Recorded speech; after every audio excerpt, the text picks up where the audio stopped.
Assalamu alaikum, урматтуу телекөрүүчүлөр. Кутмандуу кечиңиздер менен айымдар жана мырзалар, интеллектуалдар.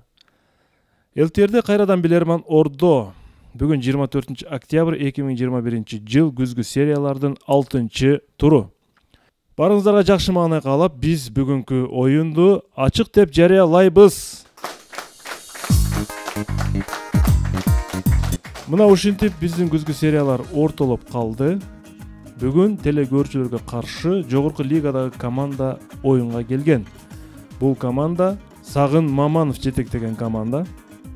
Сагын Маманов бүгүн күзгү сериялардын финалына жолдомо алууга аракет кылат. Анда эмесе мен команда курамын оюнга чакырууну баштаймын. Демек бүгүнкү 6 турга Темирлан Мамасалиев чакырылган команда мүчөсү.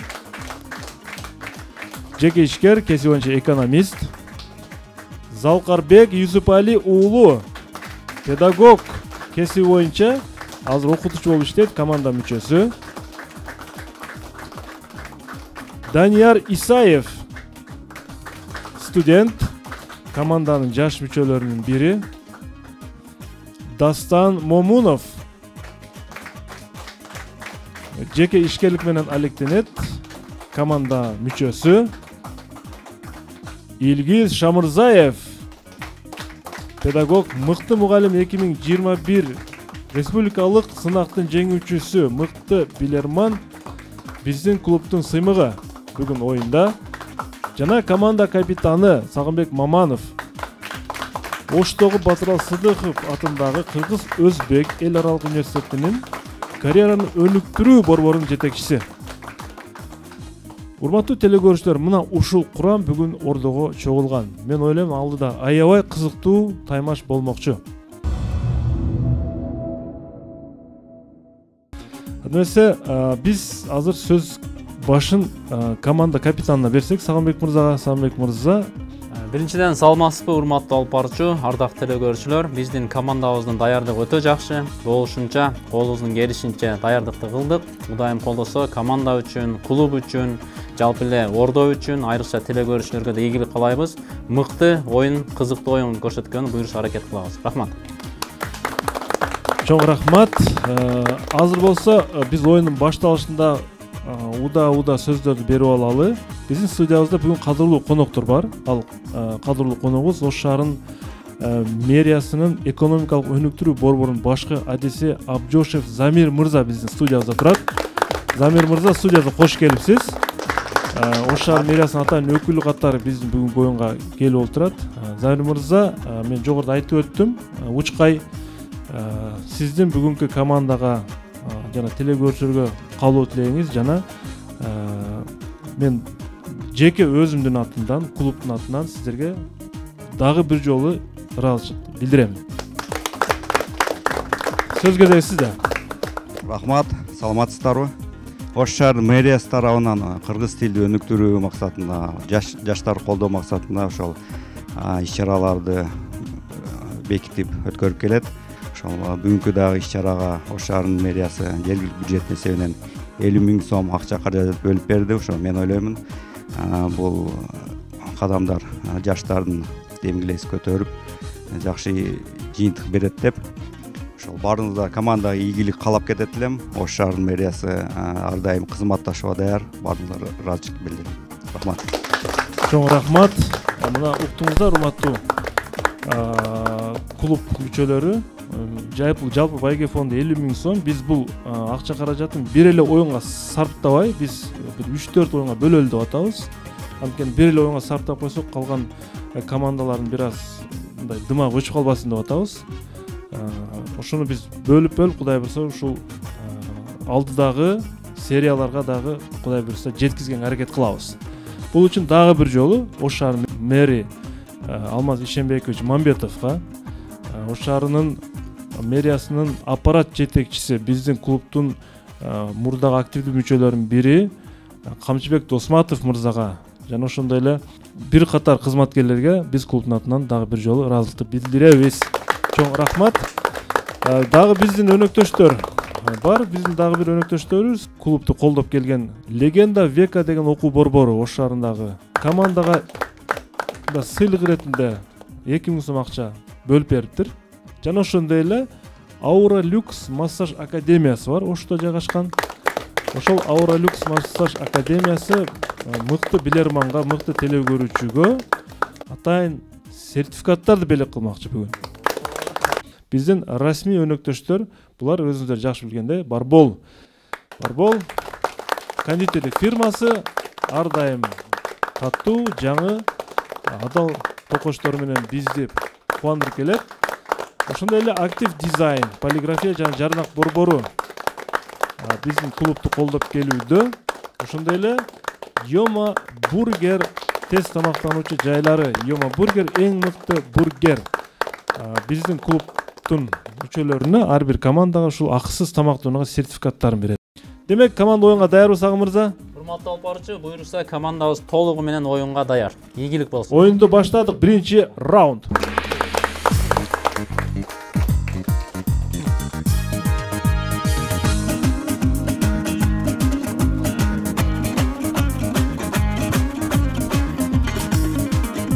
Биз атайын супер блиц раундун жалаң кыргыз тили тууралуу суроолорго бөлгөнбүз. Жана оюндун башка суроолору дагы бизде кыргыз тарыхына бир топ суроолор бар. Секом билим берүү борборунун атынан бизге суроо келген. Жалалидин уулу Мухаммедали аттуу теле көрүүчү жөнөткөн. Бул Секом билим берүү борборунун Өзгөн филиалында иштейт экен. Египеттик бир жазуучу, атын айтпаптыр, кайсы жазуучу экен, бир кесип ээлеринин айлык акысын угуп таң калыптыр. Бир кесип ээлеринин айлык акысын угуп таң калыптыр. Жана мындай дептир. Калем доору бүтүп, кадамдын доору башталыптыр. Бир гана бул кесип ээлери бир жылда Египет фараондору доорунан азыркы учурга чейин өткөн бардык жазуучулардан көп айлык акы алат экен дептир. Кайсыл кесип ээлерин айткан? Кетти минута. Кайсы калем доору бүтүп, кадамдар башталды. Мурун жазгандар азыр актуалдуу болбой калды. Азыркы мезгилде акча, бизнес, спорт кандай? Маданият, баягы спортсмендер, олимпиадага катышкандар да кандай? Олимпиада кадамын эсептелип, кадам баскан сайын ал акча табат. Кадам жазып же акча. Кадам баягы өлчөгүчтөрбү, архитекторбу же спортпу, кандай болот же? Кадамын акча табат да булар. Кадам басканына. Кадам деген футболист эле. Бул кадам дегенди же мүнөтү дейлиби? Жок, мушкелер кадамга тиешеси жок. Кадамга басуу жасаш керек. Чуркоо, аракет. Футбол. Вакыт бүтү Сагым мырза. Кадам дегенде эле бул жеке бизде, менде бул футбол деген жана келип чыкты, жооп жеке менде. Ошон үчүн бармагынан бул жерде бир аз талкуу болуп кетти. Ошондуктан жеке бизде эми бул жерде урматтуу алып баруучу футболисттер. Жооп кабыл алынат. Туура жооп. Египеттик жазуучу таң калган бул айлык акы футболчулардын айлыгы. Жооп туура. Эсеп 1-0 жана команда өзүнүн пайдасына эсепти ачты. Экинчи раунд.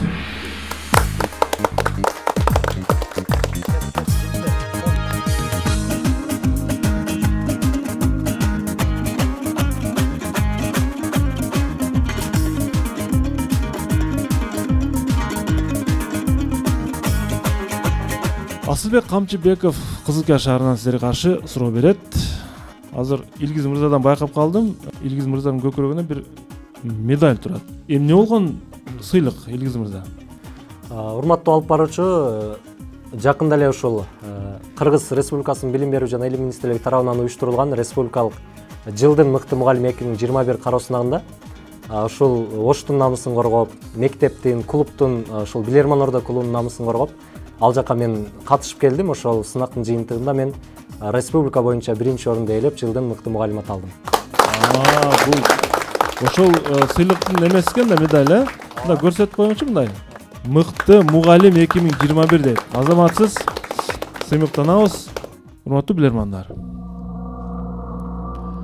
Хелависа деген кайман ат деп коебуз, лакап дейбизби? Ушул лакап менен таанылган ырчы, ыр жаратуучу, музыкант, лингвист, кельтолог, филология илимдеринин кандидаты, германист жана жазуучу россиялык Наталья Андреевна О'Шей өзүнүн тобу менен мезгил менен концерт бере бергенди жактырбайт. А бирок ал өзүнүн гитаристинин коштоосунда бир нече жолу сахналарга чыгып ырдап келет. Гитаристтин коштоосунда. Кызыгы, алардын бул дуэти 36,6 деп аталат. 36,6. Урматтуу билермандар. Наталья О'Шей эмне үчүн бул дуэтти 36,6 деп атаган? Бул аталыш эмнени түшүндүрөт? Мындай життер, бул адамдын дене табынын окшош көрсөткүчү. Ошондой гана температурада концерттерге чыгам дегенби? Аба ырайына байланыштуу. Денсаулыгы жакшы болсун. Жок, 36,6. Жок, мындай эмес, урматтуу життер. 35-36. Таанылган Гитарист. Анын кандай дене табына кандай тиешеси бар анын? Денсаулыгы жакшы болсунан берет. 36,6 группанын аты. Нормада сактап Урматтуу алпарчылар. Гитаристи менен чыгат экен. Гитаристи менен. Экөөлө чыгат экен. Экөөлө. 36,6 деп атат. Узун бийик. Жагандай гитарист менен чыгат. Бул көрсөткүч Дене табы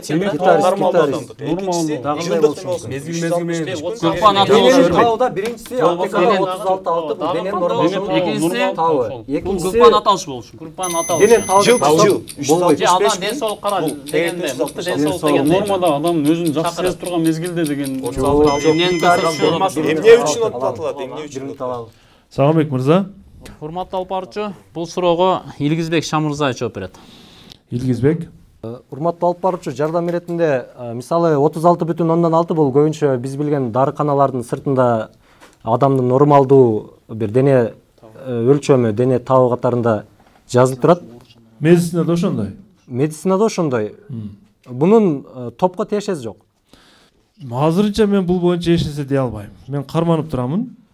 Урматтуу алып баруучу, бул жерде мисалы өзүнүн тобу менен бул концерт бербей, гитаристинин коштоосунда концерт берип жатат.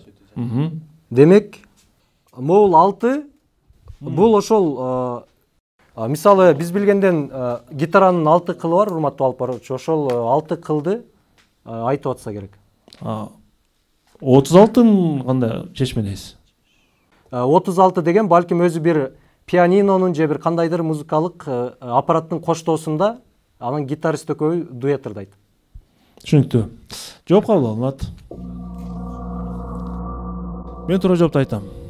Кельтолог, лингвист кельтолог деп айтып өттүм. Наталья О'Шей музыкант, сөзсүз түрдө музыканттыгын эске алыш керек мунун. Негизинен кельт арфасы деп коебуз. Арфа. Бул кылдары көп музыкалык аспап, жана ошондой эле гитара.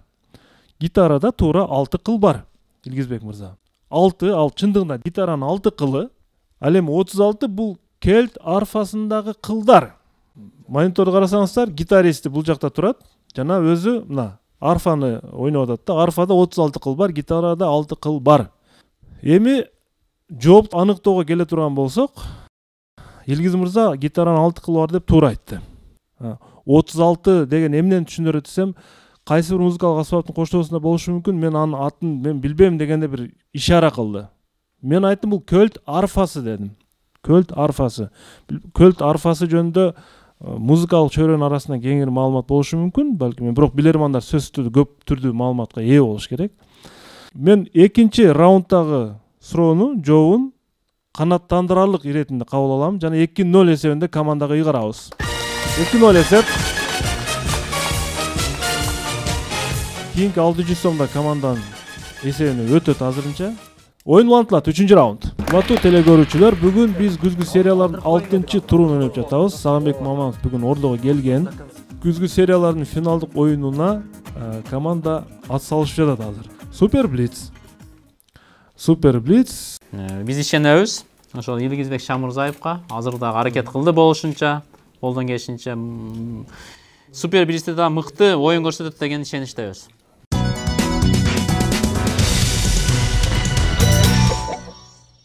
Илгизбек мырза, Оюнга даярсызбы?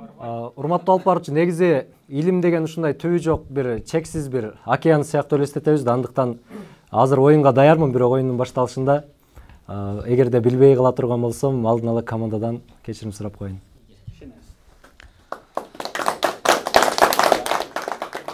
Ийгилик каалайбыз. Анда Блиц раунд 3 суроо. Кыргыз Республикасынын мамлекеттик тили жөнүндөгү мыйзамдын айрым беренелерин биз алганбыз. Биринчи суроо. Кыргыз Республикасынын мамлекеттик тили жөнүндөгү мыйзамдын 4-чү статьясы. Кыргыз Республикасынын аймагында мамлекеттик тилдин иштеши эмнелердин пайдаланылышына дагы жолтоо болбойт. 20 секундда кетти.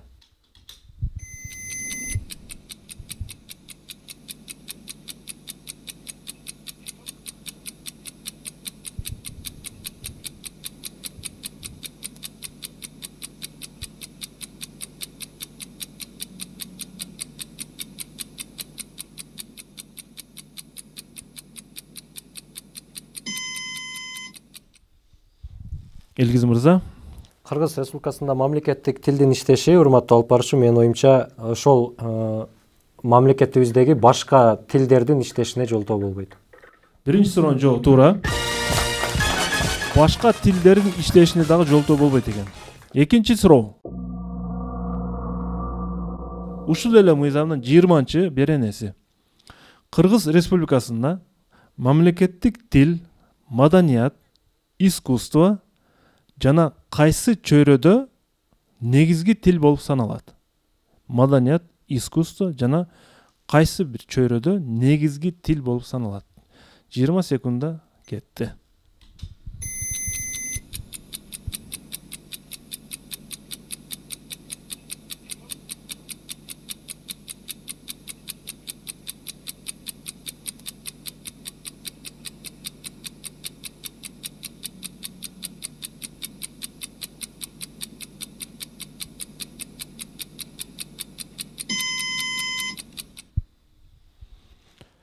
Илгизбек мырза. Урматтуу алып баруучу, бул жерде жалаң ошол багыттар кетип атат. Кыргыз Республикасында мамлекеттик тил, маданият, искусство жана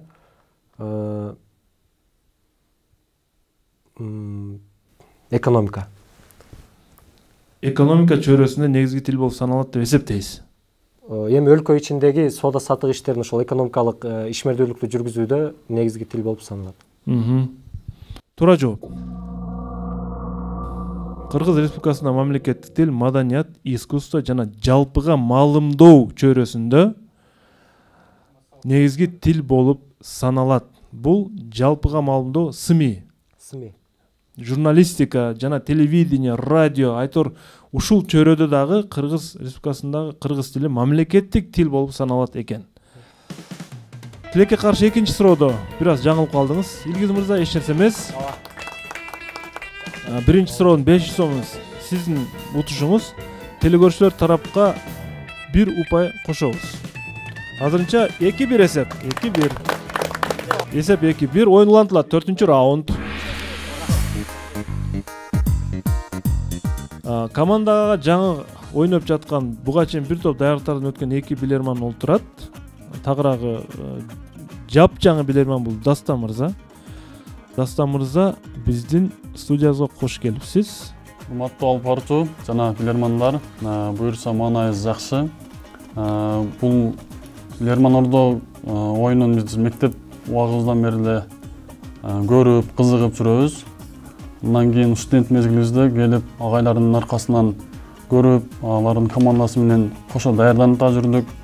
Буйруп насип кылып, бүгүнкү күнү ордодо оюнга катышып атабыз. Ийгилик. Ийгилик каалайбыз.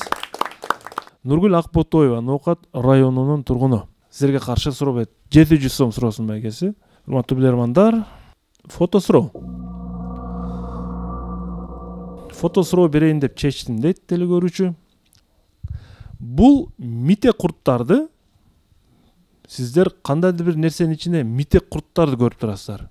Паразиттер деп коебуз, Адамдар атайын бир максат үчүн ушундай идишке салып, бир максатта салат экен. Урматтуу билермандар, бул мите курттар эмненин ичинде турат? Кетти минута. Атыр атырбы? Атырга кандай? Эгер идишке карай турган болсок, бул өтө кичине бир косметикалык каражатпы же кандай? Менин ичине турат атасыз? Андай идиште бир кичинекей болуп, ушундай эле идиште. Эмне максатта колдонуп болуп атат? Кээ бирлер арыкташ үчүн эмнеге колдонуп ичип алышат да, арыктоо максатында. Арыктоо максатында диета кармаган үчүн. Арыктоо, диета. Дагы. Арыктоо же болбосо Дагы жок. атыр дейсизби? Мите курт болуп атпайбы? Мите курт эмне кылат? Мисалы бирөөндө азыраак, бирөөндө көбүрөөк да мындай. Экөөндө эки түр экен да, бирөөсү жон, бирөөсүн ичинде. Машинага илип коебу, же бир жаракат тоскондо бир нерсе болобу, Ошо адам кандайдыр бир нерсени пайдаланат, ошонун натыйжасында сенин ичиңе ушундай бир аскардалар кирип кетет деген бир түшүнүк да, түшүнүк баягы. Тамеки чекпе, денсаулыкка зыян деген эле бир нерсе да, жаш балдардын бир нерсе да. Ненин ичинде, ненин жанында болушу мүмкүн. Профилактика. Же жөн эле салып туруп баягы күзгү раковиналардын жанына коюп коет да, кол жуубасаң, сага жугушу мүмкүн. Тазалык максаттабы?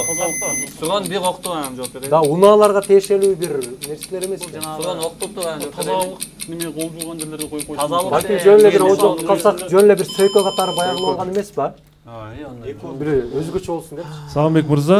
Бул суроого Дастан мырза жооп берет, урматтуу алпарчы. Дастан. Бул идишке салынган мите курттар максаты болсо атайын жанагындай мите курттар колдорду жуубаса бул микробдун айынан келип адамдын организмине түшө турган нерсе. Ошону тазалыкты сактоо үчүн баягы раковиналардын жанына коюп коюшу мүмкүн. Максат эмне дедиңиз? Максаты бул медицина студенттерин окутуу үчүн ушул немеге келгенде темалар өтүлөт. Ошолорду баягы студенттерге билим берүү максатында муляж катары же болбосо Көргөзмө курал катары пайдаланышат. Түшүнүктүү. Түшүнүктүү, жооп кабыл алынат. Эми урматтуу билермандар, сиздерге дагы бир көрүнүшүн көрсөтөйүн. Эмнени көрүп турасыз Илгиз мырза? Ручка, кадимкидей ручка. Ручканын үстү жагында ошо азыркы биз талкуулаган мите курттар салынып турат. Бул кадимки эле ручка. Эмне үчүн ручкага муну салып коюшу мүмкүн Илгиз мырза? Бир ой пайда болдубу эми? Урматтуу алпарчы, биз деле ошол сабак өтүп жаткан учурда окуучуларга ручканы оозуңа салба, микроб кирет деген бир сөздөрдү айтып каласызбы? Баракелде. Маселе ушул жакта болчу. Окуучуларга да катуураак эскертип турушуңуз керек, эсиңизден чыгып кетиптир. Илгиз мырза. Бул Японияда колдонулат экен. Японияда оозуна ручка салып отурган адамды жаман көрүшөт экен да мындай. Ошон үчүн иренжитиш үчүн ушундай кадамдарга барыптыр. 2-2 азырынча эсеп. 5-чи раундга старт беребиз.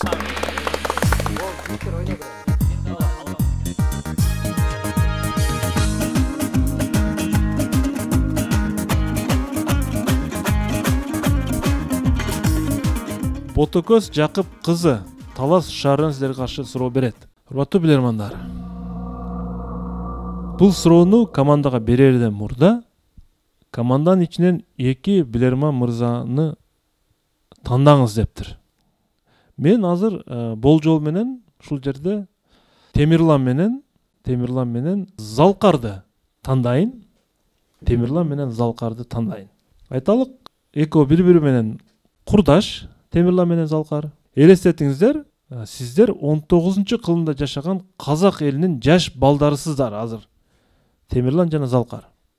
Кызыгы казак элинин аксакалдары сиздердин бириңиздерге кой, ал эми бириңиздерге жылкы кайтартат. Эми суроо. Казак элинин аксакалдары экөөңүздөрдүн кимиңиздерге жылкы кайтартышы мүмкүн жана эмне үчүн жылкы? Залкаргабы же Темирлангабы? Кимге жылкы кайтартышы мүмкүн? Кетти минута. Оюна карайбы же? Кандай болушу мүмкүн? Уйкусуна карайбы же? Бул кандай жош? Жылкы кайта, жылкы кой, жылкы күлүп тез кетет. Кой жоош. Бир жерден кетпейт, кой. Шамда кайлы. Ошолорду бая кылганда алмай 10 өспүрүм балдарсыңар да, өспүрүм балдарсыңар.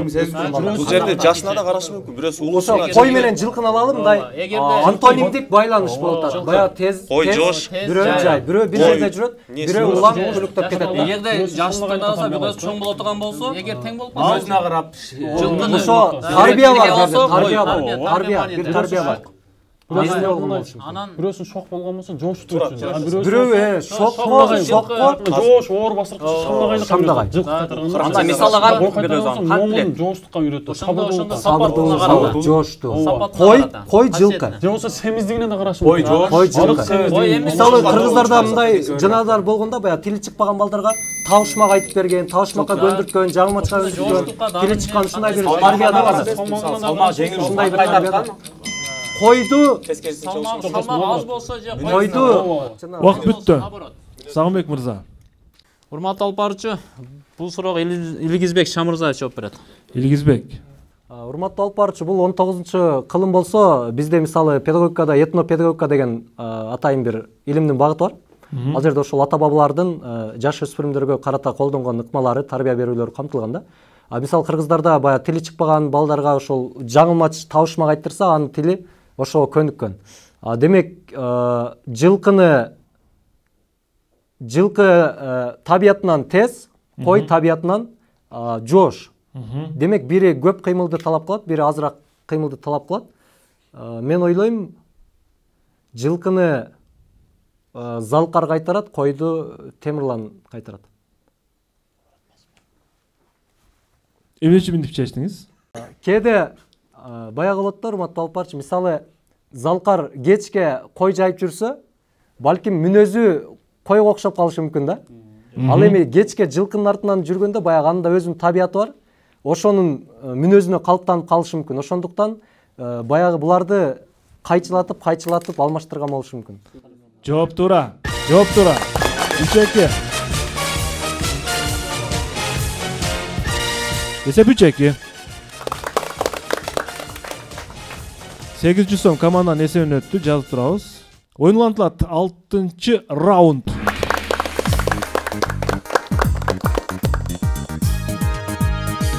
Республикалык мугалимдер сынагында Илгиз мырза кандайдыр бир блиц раундтар айталык, ушундай бир убактылар берилип, минутабы ушундай учур болдубу, мындай суроолор бар бекен?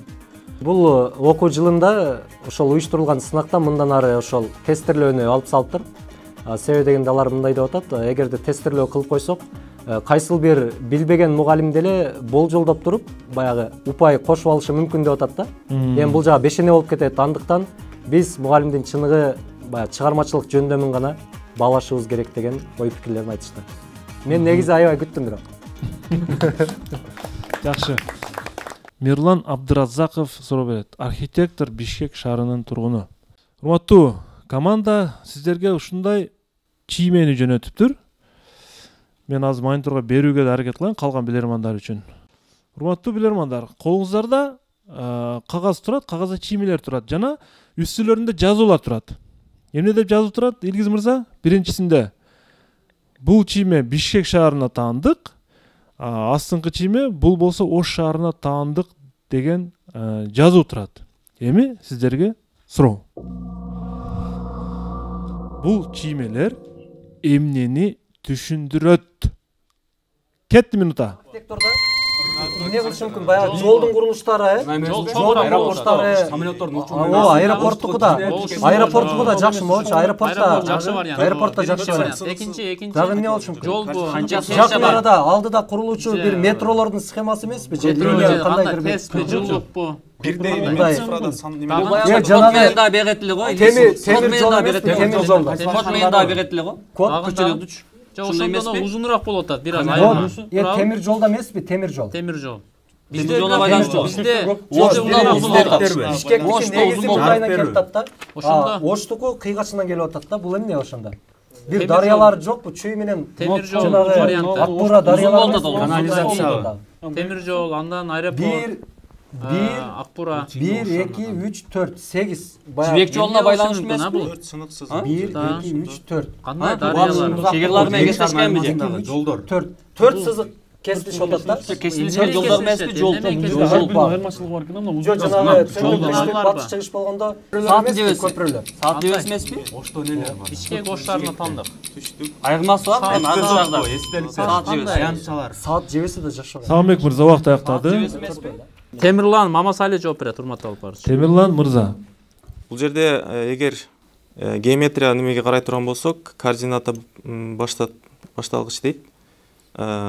Бул YX окторуна жайгашкан бул немеде. Ооба. Же болбосо түндүк түштүк батыш чыгыш деп карасак да болот экен. 4 багыт. Ошондо оштуку экинчи. Темирлан. Бул географиялык бул неме болушу мүмкүн. Тоолордун бийиктиги же болбосо ошол не деп коет эле географияда жана ойдуңдар. Деңиз деңгээли. Бийиктик болушу мүмкүн. Бишкек бир аз төмөнүрөөк жайгашкан. Ал эми Ош бир аз деңиз деңгээлинен жогорураак жакта. Мисалы Нарынды Кыргызстандын ортосу дей турган болсок, ошо Нарынга салыштырмалуу Оштун жайгашуусу же болбосо Бишкектин жайгашуусу. Сызыктар эмнени билдирет? Эмне үчүн сызыктар ар түрдүү? Мындай салыштырмалуу. Толук жоромолдой алган жокпуз бул жерде. Демек географиялык жайгашуу деген менен чектелес, Жооп кабыл алынат. Туура жоопту айтам.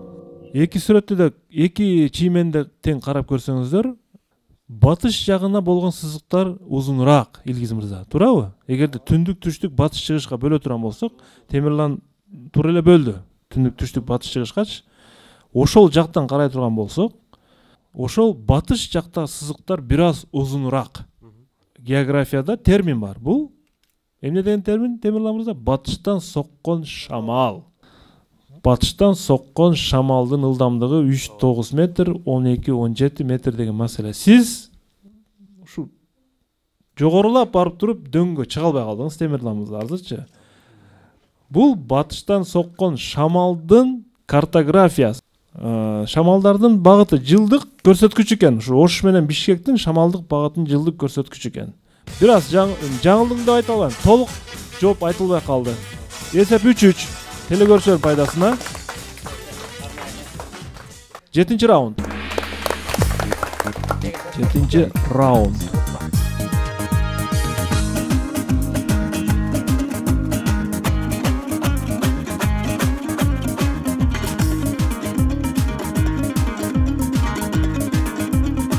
Нурсултан Назаров, Кадамжай районунун тургуну. Нурсултан Назаров сиздерге мындай фото суроону жөнөттүр. Мониторго көңүл буруңуздар. Урматтуу билермандар. Бул иллюстрациялык сүрөт 1932 жылы Немес журналы чыгарган бул сүрөттү. 1932 жылы. Жана темасын Франция 100 жылдан кийин деп жазып койгон. Сиздер бул иллюстрацияны жакшылап карап, эмне назарда тутулган таап бериңиздер. Эмне үчүн мындай тема койгон бул сүрөткө? Минута кетти. 2 жылдан кийин болсо, Баягыда тагын могул кара демек адамдар болуп атат да, жогоркучу бүгүнкү Франция Африканын көп мамлекеттерин баягы кысымга алып койгон. Колония. Мисалы, Африкада эң көп алмаз чыгат, кен байлык чыгат, бирок ошолордун баары баягы Францияга барып тиешелүү. бүт ошон Адамдар жапайын өзү сүрөттөп тур да. Расизмби, бул баягы зоопарк сыяктуу да, тоголоктун ичине кара денелүү адамдар аларды таштап койгон да. Ошондо дагын бир интернет башканы жана эмеспи? Саясий бир рассалык басымдуулук, кара денелүү адамдар миграция. Бул аялбы өзү? Отурган аялбы? Атырлар бар экен, немелер бар. Жасан отурат. Францияны ушул африкалыктар басып кетет деген эмеспи? Анткени мунулар дефицит болуп калып анан бөлгөн келеби дейм да. Бул эмиграциянын айынан кийин ушундай француздар көбөйүп, кайра француздар төмөн түшүп кетет. Жок, ошол мисалы Францияда акыл эси иштеген күчтүү адамдардан Франция алып келип тарбиялап өзүнө иштетет да, баягы акыл эсин бүт урдалап. Нелер нагыша? Жумуштун баары башкалар. Франция ошол Африкага күч саясатын жүргүзбөгөндө Франция эч ким болбойт эле деген мааниде да. Ушундай башка вариант. Франция кийин буларга кызмат кылып калат деген эмеспи? Франция 100 жылдан кийин. Сагынбек мырза, отуруңуздар. Залкар мырза, отуруңуз. Сагынбек мырза ким жооп берет? Урматтуу алып баруучу Илгизбек Шамырзаев жооп берет. Илгизбек. Урматтуу алып баруучу, мен адашпасам ушул жакынкы күндөрдө Телескоп каналында ошол Франция же болбосо эмне үчүн Африкада кен байлыктар көп, бирок алар байбайт деген бир видео көрүп калгам да. Анда ошол африкалыктардан чыккан баардык кен байлыктар, алмаздарды ошол Франция өзүнүн саясатын жүргүзүп ал жерде аларды кандайдыр бир деңгээлде кысымга алып койгон. Бул сүрөттүн идеясы мындай болушу мүмкүн. Балким ошо 100 жыл ичинде кен байлык түгөнөт, ошондо Франциянын экономикасы бардык жагынан алсыздайт. Анан абалы ушундай эле деңгээлге келип калат деген бир каймана мааниде болушу мүмкүн. Сүрөткө анализ жүргүзүп көрөлү. Кимдерди көрүп турасыз, Илгиз мырза? Кара денелүү адамдар. Алар кимдерди карап турат? Алар француздарды, ак денелүүлөрдү карап турат да. Мындай укуктуулукту талап кылган сүрөт болуп атат. Түшүнүктүү. Жооп кабыл алынат. Туура жоопту айтам. Франция 100 жылдан кийин деген какшык тема коюлган десек да болот. Францияда бүгүнкү күндө бир мисалды айта турган болсок, Франция курама командасынын негизги бөлүгү дагы кара түстүү футболчулардан турат. 100 жылдан кийин, мен туура жоопту айттым, 100 жылдан кийин ак түстүү француздар мындайча айтканда зоопаркта же музейде гана калып калышы мүмкүн. Анткени уламдан улам Францияны кара түстүү жарандар каптап баратат, Илгиз мырза. Уламдан улам кара түстүү жарандар каптап баратат. Барып Францияда 100 жылдан кийин, бул караңыз, 1932 жылы айтылган сөз болсо, азыр 2021 жыл. 100 жылга жакындап калды. Францияда чындыгында кара түстүү адамдар көбөйүп кетти. Алар Франциянын тиги Африканын байлыгын булар канчалык деңгээлде ээлеп атканы бул маселе эмес. Европанын ичинен Францияда айрыкча кара түстүү жарандар көбөйүп, ак түстүү жарандар бара-бара азайып баратат. Ушул жерде кандайдыр бир этнодемографиялык маселе назарга тутулган. Мен бул суроону жообун телекөрүүчүлөргө ыйгарышым туура келет. Эсеп 4-3. Эсеп 4-3. Телекөрүүчүлөр бир упай алдыга чыкты. Жана бул суроо ээси Нурсултан Назаровду биз 1000 сом акчасы менен куттуктайбыз. Oyun bantlar 8. rauнд.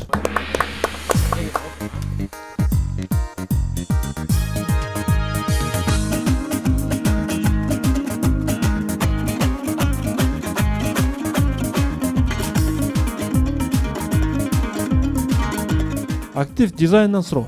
Биздин өнөктөшүбүз сиздерге каршы суроо берет. Урматтуу билермандар. 1980 жылы Олимпиада каерде болду, Сагын мырза? Москвада болгон.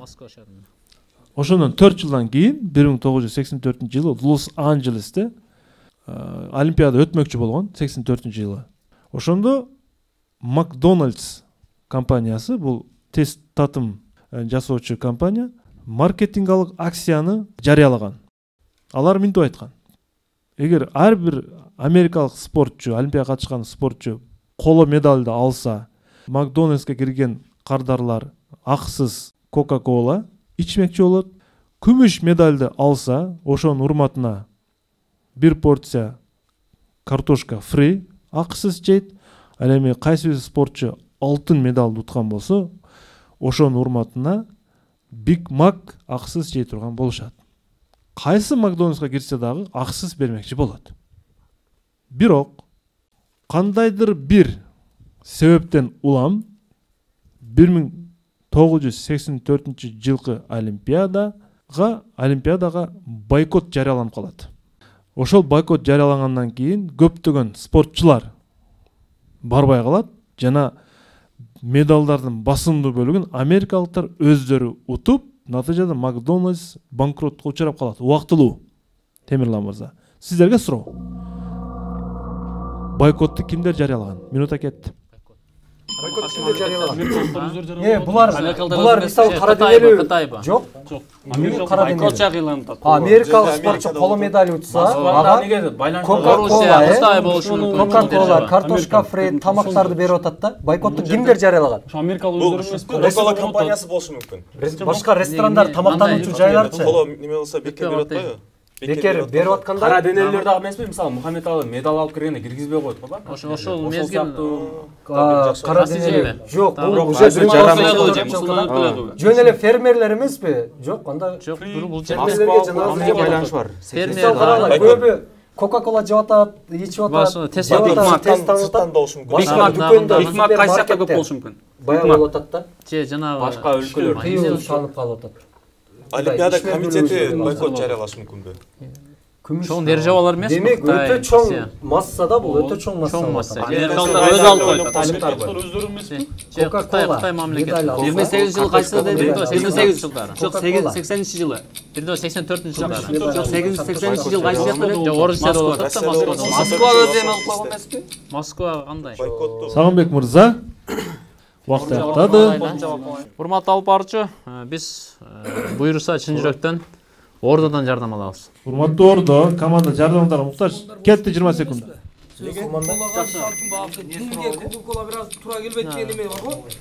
Эмне үчүн дагы Мусулмандар бойкот жарыялаган Лос-Анджелесте. Бойкот жарыяланып, Олимпиадада туташ эл барбай калат да башка өлкөдөн. Башка өлкөдөн барбай. Башка өлкөлөр барбай калат, автоматтык. Жок, кайда мүмкүн Макдоналдс өзү ошондой эме кылган эмес башка өлкөлөрдө. 84 жылдары. Спортчулар багбаса алагаян бесплатный тамак берген эмеспи? Жок, Макдоналдс өзүнө тартып атат да, баардык киреше. Ошол күмүштү алган адам Убактынча дегенде башка. жалпы адамдар. Америкалыктарга гана. Бул америкалыктарга гана айтып атат. Башка улутка тиешеси жок такыр. Америкалыктар үчүн гана. Ордон жардамы. Бойкот кылган адам турган. Жардам берди жокпу мен билбейм, бирок Ордон жардам бүттү. Темирлан Мамасайлы жооп берет, урматтуу алып баруучу. Темирлан мырза. Урматтуу алып баруучу, бул жерде Макдоналдс компаниясынын акционерлери же болбосо шериктештер болушу мүмкүн. Анткени булардын кызыкчылыгы бар бул жерде. Ошон үчүн булар бойкот жарыялоо менен Олимпиадагабы? Жооп кабыл алат. Макдоналдс компаниясы Олимпиадага бойкот. Бойкот дегенде Темирлан мырза кандай түшүнөсүз? бойкот Каршы чыгуу. каршы чыгуу. Катышпаймын, тиги бу деген маселелер. Олимпиадага бойкот жарыяланып атат. Олимпиадага. Демек, Олимпиадага барбаймын, катышпаймын деген маселе. 84-жыл дүйнө жүзүндө саясий абал азыркыдай эмес, башкачараак болчу.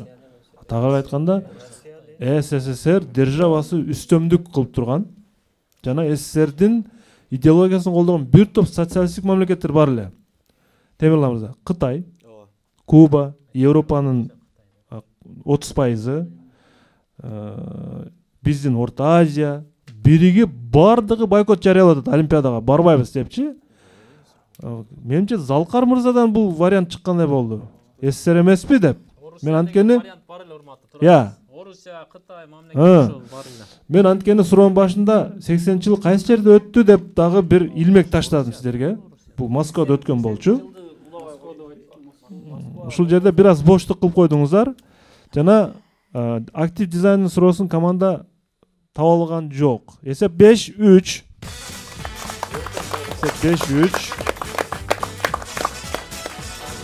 Телекөрүүчүлөр дагы бир упай өзүнө алып атат.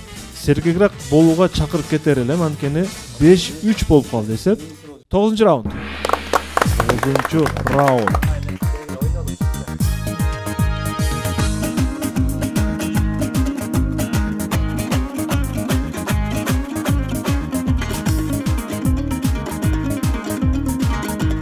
Ералы Эгембердиев, Өзгөн район тургуну сиздерге каршы суроо берет.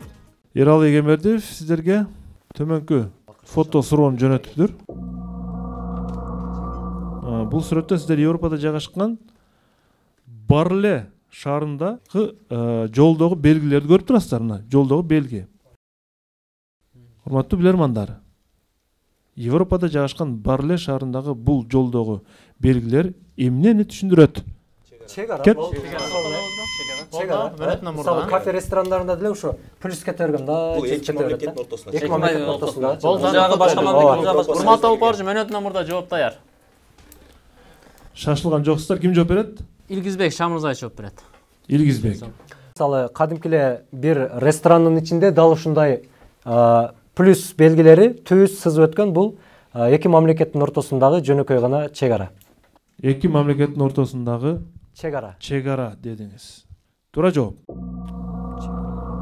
Бул белги Бельгия менен Нидерландиянын чегарасы. Жооп туура. Караңыздар, кандай жөнөкөй чегара. Мен таң калганым, автомобилдер турат, жөн эле сызып койгон. Бельгия менен Нидерландиянын чегарасы. Эсеп 4-5. Командада үнөм бар. Туура тапкан үчүн 50 секунд үнөмдө калды. 10-чу раунд.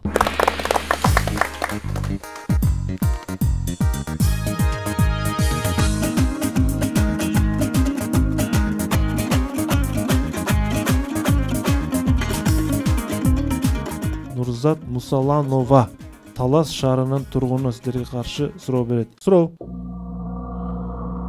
Кыргыз эл акыны, Кыргыз Республикасынын Түрксойдогу өкүлү Кожогелди Култегин Москвадагы Максим Горький атындагы Адабият институтунун 2 жылдык жогорку адабий курсунда окуп жүргөн кезинде, тактап айтканда 1992 жылы орус элинин улуу жазуучусу Лев Толстойдун кичи мекени Тулага, андагы жазуучунун үй музейине, корукталган багына баргандыгы боюнча эскерүү жазган дейт.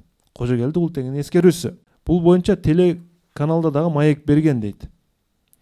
Ошондо Кожогелди Култегин бирге окуган курсташ жигиттери менен Лев Толстойдун хоббисине таандык нерсени уурдап алышканын айтат. Албетте мындай ырымдап. Лев Толстойдун хоббисине таандык. Чыгармачылыгына эмес, хоббисине. Эми сиздерге суроо. Булар Лев Толстойдун үй музейине, корук багына барып, эмнени уурдап алышкан эле? Кетти минута. Эмеспи? Көчөт өсөт, көчөт өсөт, гүл өсөт. Көчөт алып келген эмеспи? Көчөт же бир Россия акайын эмес, берез алып келген эмеспи? Сувада. Ал көчөт эккен. Акайын. Билдирбей эмне салып коюшу мүмкүн? Жок, ал акайыңды хоббиси эмне болуп атат ошондо? Көчөтеги Толстойдун кийимдери, көчөтеги гүл өстүрүү дагы алма. Отун жагындагы эле буюмдардан Жок, бул бакта болуп атат, бакта. Бакта эмне болушу мүмкүн? Таш бар, чөп бар, көң бар, жемиштер, жемиштер бушуп атат. Башка бир кайчы же. Ырымдап болуп атат бул, ырымдап. ушундай кылайын. Кожогелди Култегин бул өзү жазуучу, акын да, ыр жазат акын. Бул гүл эмеспи? Гүл өстүрүү. Перо алып алган эмеспи, жөн эле перону уурдап келген эмеспи? Алда болушу мүмкүн. Бирок ал корук болсо, ал жерде баягы канаттуу жок, үй жаныбар жок. Перон болушу, Эмне болушу? анчейин же бир ошо жумуртка Курсташтар менен да отпайбы, достор менен. Сакала болушу. жумуртка жаналарбы? Толстойдун хоббиси менин маалыматым жок экен. Эми бул ислам динине жакын болгон, бирок хоббиге кирбей калат да. Сагынбек мырза, Шарекче теннис ойногон. ким жооп берет? Бул окуя экен, биз укпай калыппыз эми негизи. Бирок эми Толстойдун дагы аябай өзгөчө инсан, личность, эми бунун хоббиси дагы көп болушу мүмкүн, гүл өстүрүшү мүмкүн, же болбосо алма бак кылышы мүмкүн. Эми бак болуп атат да ал жердечи, корук багында. Демек сиздин жообуңуз? Бул жигиттер эми жигиттер болгон үчүн ушул мөмө жемишти урдаган, мисалы алма же бир алмурут дегендей бир мөмө жемишти билдирбей жакшы ниетке урдап коюшкан. Жооп кабыл алынат. Өтө көп варианттар айтылды, Сагынбек мырза. Арасынан келип туруп сиз алмага же бир алмурут, алмага токтолуп атасыз да. Кайырмак айтылды, гүл айтылды, дагы таш айтылды, перо, эмне үчүн алмага токтолдуңуз, Сагынбек мырза? Урматтуу алып баруучу, Эми мындай интуиция эмне үчүн мөмө жемишке барып атат сиздеки? урматтуу алып баруучу, жеке бизде эми жигиттер дегенде эми көбүрөөк эми эркектер, эми кыздар болгондо, мисалы кыздар болгондо бул гүл алышы мүмкүн эле да. урдап калышы мүмкүн кыздар. А эркек жигиттер эми билесиз да, сөз жигиттер көп жерде ашказан аркылуу өтөт деген сөз бар. Ошого булар мөмө жемишке жакыныраак болушу мүмкүн да. А кыздар дегенде мисалы гүлгө токтолушу мүмкүн эле же башка нерсеге. А жигиттер ушу мөмө жемишке токтолуп атабыз. Урдап эми жеген да. Түшүнүктүү. Туура жооп. Бак өстүрүү. Ушундай бакыбал дегенди коргунабы. Бейшеналы Иманалиев. Жалал Абадтан келген атайын. Бейшеналы, сиздин вариантыңыз кандай? Сиз дагы студент окугансыз. Алма урдап алышы мүмкүнбү багынан? Ассаламу алейкум, урматтуу алып баруучу. Биздин бул суроо боюнча жеке оюбуз трубкасын деген болду, бирок кийин багынан деген жоопко келгенде гүл уругу деген бир вариант алгылыктуу катары көрүнүп атат. Урматтуу алып баруучу, команда хобби дегенге бир аз көңүл бурбай калды окшойт. Хобби катары биз билебиз, мен илимий жетекчимде дагы жакшы сапаты бар. Кайсы жакка барбасын, ошол жактан гүл урук урдап келет да. Гүл өстүрүү анын бир хоббиси. Түшүнүктүү. Туура жооп. Лев Толстой 1910-жылы каза болгон. Илгиз мырза. Окуя 1992-жылы болуп жатат. Кожогелди Култегин курсташ жигиттер менен тыюу салынганына карабастан Толстойдун корукпагынан алманы урдап кетишкен. Алмаларды урдап кетипти буларчы. Жакшылык бир ой мененчи биз алманы жейли Лев Толстойдун депчи. Ошо мен сураганым таң калып. Эмне үчүн Сагым Маматов алмага токтолду ушунча варианттын ичинен дегеним ошо болчу. Эсеп 5-5. Чечүүчү 11-раунд юл айландырылбайт жана Абдурахим Юлдашевдин суроосун окуйм. Алабка район тургуну. Урматтуу билермандар, мониторго көңүлүңүздөрдү бурабыз. Бул сүрөттө сиздер Аллан По Эдгар жана Франц Кафканын көздөрү жумулуп турган сүрөттөрдү көрүп турасыздар. Бул негизи булардын көзү азиз эмес, кадимки деле көздөр көрөт. Эми сиздер бул сүрөт менен бул экөөсү эмнени жарнамалап жаткандыгын табыңыздар. Көзүн жумуп алып реклама кылмакчы болуп жатат. Кетти минут. Берейли анда. Урматтуу алып баруучу, мөөнөтүнөн мурда жооп даяр. Чечүүчү раунд шашылып койбодуңуздар, Мен бирөө сурап коеюн, Илгиз мырза.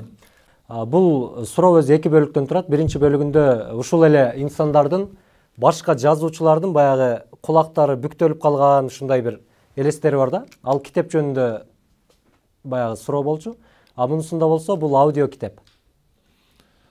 Аудио китеп тагыраагы кандай?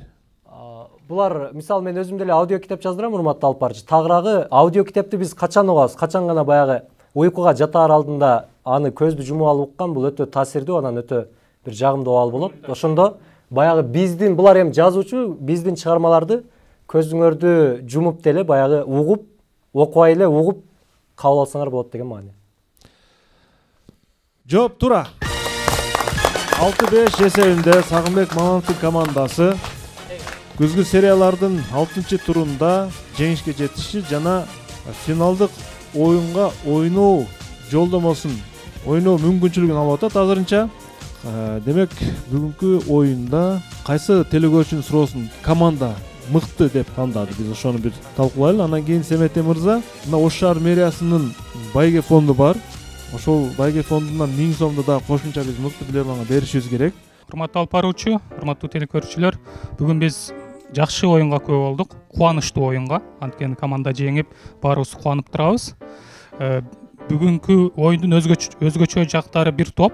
Алардын бири мана биздин ушул Ош шаарынын мэри өзү колдоо көрсөтүп, мана байге коюп жатканы бул чоң бир окуя катары эсептейбиз дагы. Ушул мэрияга биз жалпы ушу мен магистр катары жана ушу командалардын атынан, капитандардын атынан ыраазычылык билдиремин. Бүгүнкү оюнда мыкты суроолор ойнотулду. Урматтуу алып баруучу, команда бүт күч аракетин жумшады. Биз күбө болдук. Ушул команда критикалык же өтө оор абалда туруп калган мезгилде аны ушул Сагым мырза көтөрүп, сүдүрөп чыгып кетти. жана биз ошол суроого бизде дагы мында турган билермандарда башка жооп бар болчу, бирок аларга да токтобой Сагындын интуициясы туура жоопту тандагандыгы мени таң калтырды, урматтуу алып баруучу. Андыктан мен бүгүнкү оюнда мыкты билерман катары Сагын мырзаны тандайм. Куттуктайбыз. Анан дагы бир сунуш иретинде бир сунушту айтып коеюн, урматтуу алып баруучу. Биз мына клубтун 12 жылдан бери тарыхы бар. Ошол тарыхта мына бир эле магистр чыкты эле. Мындан 2 жыл мурда. Эми ушул жигитти дагы бир магистр кылганга мен сунуш айтат элем. Анткени толугу менен жооп берет талаптарга. Ана өзү дагы 12 жылдан бери капитан катары ойноп келип атат. Аны да эске алышыбыз керек. Жана ар бир оюнда өзүнүн эрудити менен, интеллектуалдык деңгээли менен айырмаланат. Жана туруктуу команданы сактап келип атат. Андыктан Сагын мырзаны да менимче магистр кылып койсок, бул ашыкча болбосу деген ой. Жакшы сунуш. Сунушуңузду колдойбуз. Семетей мырза, чындыгында клуб туура 12 жылдан бери Сагынбек Маманов ойноп келе жатат да. Макул кайсы кызматтарда болбосун, бирок сөзсүз түрдө оюнга келип катышып, ар кандай учурларда калыстык кылып, акыл насаатын айтканга мен дагы Сагынбек Мамановду ушул магистр болушуна мен деле колдоймун, макулмун, каршы эмесмин.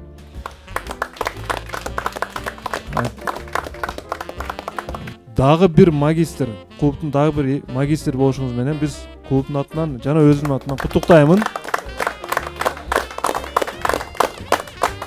Семетей мырзанын оюн уктук, Сагынбек мырзаны мыкты билерман катары тандаптыр. Эми Сагынбек мырза, сиздин оюңузду угалы. Биз дагы ушу Ош шаардык мэриясына албетте ушу мэрине дагы Алмаз Шембек ийгиликтер каалайбыз. Жалпы командасына, ушу демерчи болгонуна, башка бүт демерчилерге да ийгиликтер каалайбыз атайын бизге келип. Анан мыкты суроо деп тилекке каршы ушул бизди аябай кыйнап койду. Бирок ушул атайын ушул Кожогелди клуб деген бул биз гана Кыргызстанда эмес, Түрксойдо, Азияда орду бар. Кызыктуу болду, бирок табыш кыйын болду. Аракет кылып, колдон келишинче мыкты көрманыбыз Нурзат Мусаканова мыкты телекөрүүчү дейбиз. Мусаканова. Ошо ийгилик каалайбыз. Анан магистр даражасын ыйгарганыңызга чоң рахмат. Биз магистр болбосок дагы мындан кийин магистр болуп дагы колдон келишинче өнүгүшүнө, клубтун өнүгүшүнө колубуздан келишинче аракет кылабыз. Чоң рахмат. Чоң рахмат. Сагынбек мырза, урматтуу билермандар, урматтуу клуб. Азыр болсо биз сыйлыктарды тапшыруу аземине көңүл бөлсөк. Алгач Ош шаар мэриясынын байге фонду кабыл алып коюңуз, Сагынбек мырза. Бүгүн сиздердин маңдай териңиздер менен утуш Легенда век окуу борборунун 2000 сому командага кабыл алып коюңуз. Жана ошондой эле Аура люкс массаж окутуу борборунан сизге акысыз сертификат, Сагынбек мырза. Массаж жасатасызбы, үйрөнөсүзбү? Жана ушул сертификаттын бири биздин мыкты телекөрүүчү Нурзат Мусалановага ыйгарылат. Нурзат айым, Ош шаарына келсеңиз, мына ушул сертификат аркылуу Аура люкс массаж академиясына барып ден соолугуңузду чыңдатсаңыз болот. Биз куттуктайбыз. Жана Ош шаар мэриясынын байге фондунан 1000 сом дагы Сагынбек мырза сизге кошумча берилет. Мыкты билерман болуп тандалганыңыз үчүн. Ал эми Барболдун шириндиктерин биз студияга алып чыгабыз.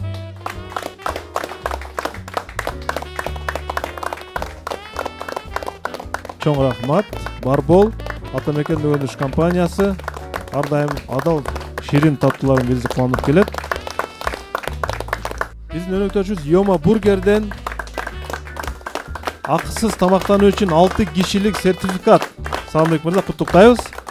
Йома бургердин ээси Эмил Токтошевке да ыраазылык. Чоң рахмат, биз менен кызматташ келе жатат. Демек, ушун менен урматтуу телекөрүүчүлөр, биз оюнду соңуна чыгабыз. Утушка ээ болгон телекөрүүчүлөр, 5 телекөрүүчү, биз сиздер куттуктайбыз жана сиздерге акчалай сыйлыктарды жөнөтөбүз. Ош шаарындагылар келип алып кетиңиздер, биздин байланышабыз сөзсүз сиздер менен. Көрүшкөнчө, ассаламу алейкум. Чоң рахмат.